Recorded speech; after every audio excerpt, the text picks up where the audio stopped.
Ako si Angelito Mindiola, taga Vertese.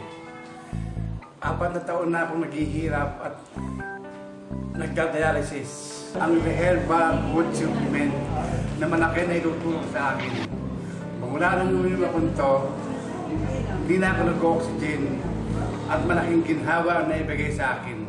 Dati hindi ako nakakaihi. Pero magmula nang uminom ako nito, pakonti-konti nakakaihi na ako ngayon. May pagbabago. Salamat sa Diyos. Yun lang. Kaya maganda itong ano na ito. Ilang taong ka nang nagdadialysis? 4 na taon. Oo, 4 na taon. Malaki na ubus kong pera. Baby. Pang ilang araw nyo nang umiinom ngayon? Ngayon pa lang pangatlo. Ano yung una nyong naramdaman noon kung ilang araw kayo umiinom? Nung unang naramdaman nun, talagang lumakas ako. Dati hindi na ako sa kanto eh. Nilakad ko lang yun, wala ito hanggang sa kanto. Exercise. Tapos, 2 araw ko ng kanto. Ngayon nga lang daw ko dahil hihingan ako dahil kailangan ko ito. Hindi kayo nagdalawang isip na inumin yan nung makita nyo? Umiinom pa ho ba kayo ng mga gamot na nireseta ng doktor? Umiinom pa rin. Sa high blood. Saan ho? High blood, sa high blood. Marami na akong nagamit na mga iba-ibang klaseng herbal. Pero walang pagbabago. Pero magmula rin mo yung itong herbal na ito, malaki na nagbago. Birthday niya kasi sa March 10. Sabi ko nga, kung kumbidahin ko kayo, hindi kayo nagpunta ngayon, kung kumbidahin ko kayo talaga sa March 10, maski na sopas upan, hindi paghahanda ko siya. Salamat po. Isipin mo, nakakaihi na siya. Sa loob ng ilang taon siyang hindi umiihi. Kumusta ho yung mga kabatch nyo na nagda-dialysis? Patay na. Patay na. Marami na patay. Marami na.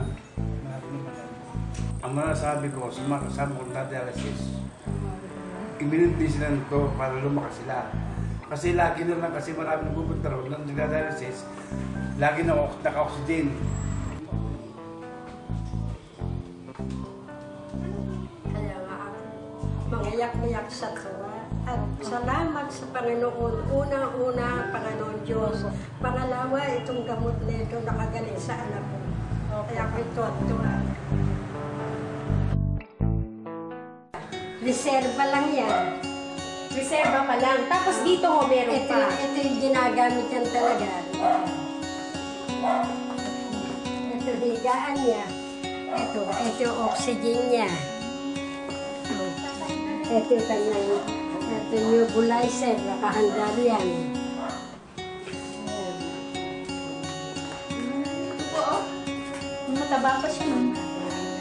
Ito yung anak ko.